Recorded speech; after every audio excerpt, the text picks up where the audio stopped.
Halo teman-teman, salam sejahtera untuk kita semua. Ketemu lagi dengan saya, Chef Galang Putranto. Pada kesempatan kali ini, saya akan menjelaskan tentang pengembangan sistem. Pertama, pendekatan sistem. Pendekatan sistem adalah serangkaian langkah-langkah pemecah masalah yang memastikan bahwa suatu masalah telah dipahami, solusi-solusi alternatif telah dipertimbangkan, dan bahwa solusi yang dipilih itu berhasil. Urutan-urutan langkah. Yang pertama itu upaya persiapan. Langkah satu, melihat perusahaan sebagai suatu sistem. Langkah dua, mengenal sistem lingkungan. Langkah tiga, mengidentifikasi subsistem perusahaan. Lalu ada upaya definisi. Manajer atau seorang di dalam unit manajer mengidentifikasi masalah atau gejalanya. Setelah masalah teridentifikasi, manajer dapat menghubungi seorang analisis sistem untuk membantunya dalam memahami masalah. Langkahnya itu ada dua. Pertama, langkah 4 melanjutkan dari tingkat sistem ke tingkat subsistem. Langkah 5 menganalisis bagian-bagian sistem dalam urutan-urutan tertentu. Lalu ada upaya solusi.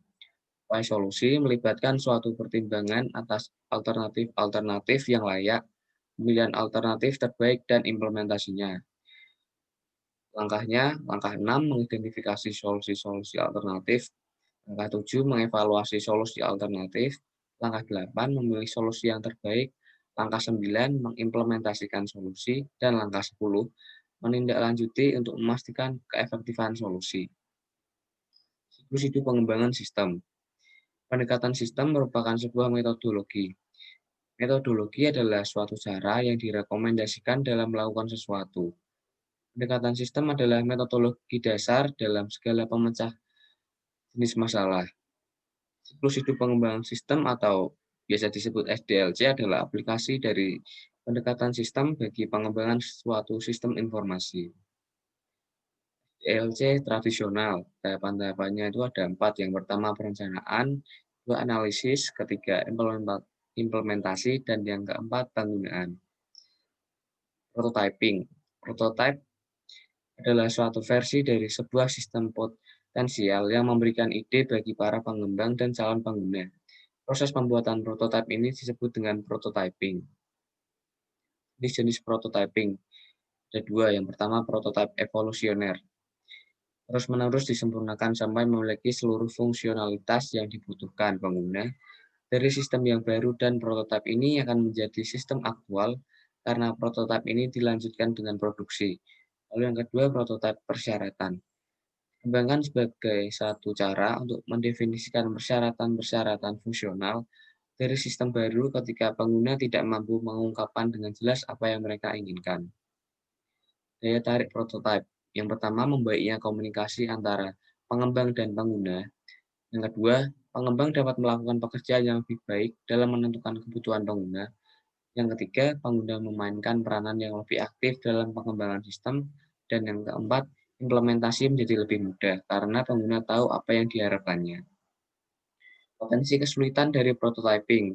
Pertama, terburu-buru dalam menyerahkan prototipe dapat menyebabkan diambilnya jalan pintas dalam definisi masalah, evaluasi alternatif, dan dokumentasi.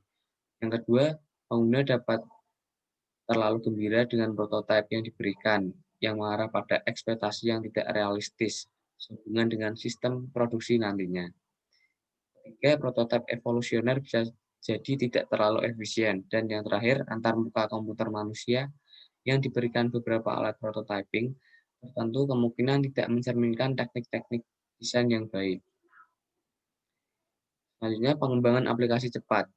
RAD atau Rapid Application Development itu kumpulan strategi, metodologi, dan alat terintegrasi yang terdapat di dalam suatu kerangka kerja yang disebut dengan rekayasa informasi. Unsur RAD ada 3. Yang pertama manajemen, lalu yang kedua itu orang. Orang yang dimaksud di sini itu adalah orang yang ahli dengan alat-alat yang canggih atau biasa disebut dengan SWAT. Lalu yang ketiga ada metodologi. Pengembangan berfase. Suatu pendekatan bagi pengembangan sistem informasi yang terdiri dari investigasi awal, analisis, desain, konstruksi awal, konstruksi akhir. Urutan tahapan ini tidak berbeda dengan SDLC tradisional. Hal yang membedakan yaitu cara bagaimana analisis, desain, dan konstruksi awal diulang kembali untuk setiap modul sistem secara terpisah daripada untuk keseluruhan sistem. Rekayasa terbalik adalah proses menganalisis sistem yang sudah ada untuk mengidentifikasi unsur-unsur dan saling keterhubungan di antara unsur-unsur tersebut, sekaligus untuk membuat dokumentasi. Titik awal dalam rekayasa terbalik sebuah sistem adalah kode komputernya yang diubah menjadi dokumentasi. Lalu ada rekayasa ulang. Rekayasa ulang atau re-engineering adalah merancang ulang sebuah sistem seluruhnya dengan tujuan mengubah fungsionalitasnya. Akan tetapi, ini bukanlah pendekatan yang bersih, karena pengetahuan dari sistem yang ada saat ini tidak sepenuhnya diabaikan. Lalu alat-alat pengembangan sistem. Pendekatan sistem dan berbagai siklus hidup pengembangan sistem adalah metodologi cara-cara yang direkomendasikan dalam memecahkan masalah-masalah sistem. Alat-alat pemodelan proses yang populer adalah pembuatan diagram data yang menggunakan simbol-simbol untuk proses dan unsur-unsur lingkungan yang dihubungkan oleh panah yang menunjukkan arus data. Diagram arus data yaitu penyajian grafis dari sebuah sistem yang menggunakan 4 bentuk simbol untuk mengilustrasikan bagaimana data mengalir melalui proses yang saling tersambung. Simbol-simbol tersebut mencerminkan yang pertama unsur lingkungan, kedua proses, ketiga arus data, dan keempat penyimpanan data. Lalu ada manajemen proyek.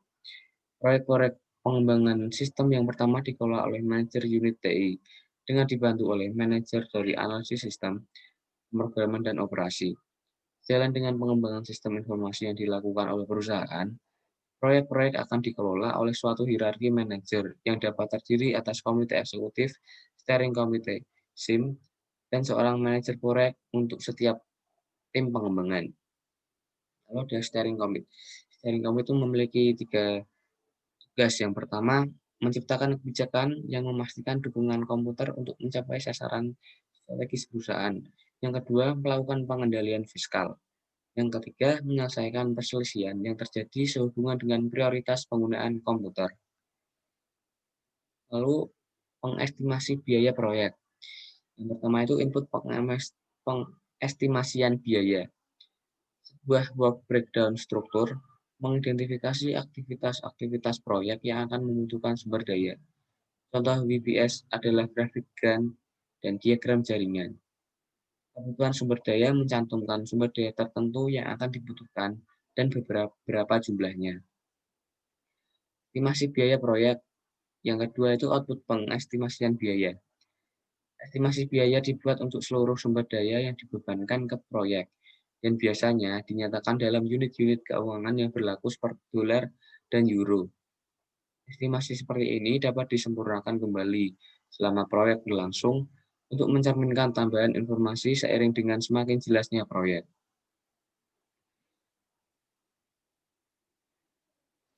Demikian teman-teman yang dapat saya sampaikan pada kesempatan kali ini. Semoga dapat bermanfaat untuk kita semua dan tetap semangat dalam membuat tugas ya. Dan mohon maaf apabila ada kesalahan.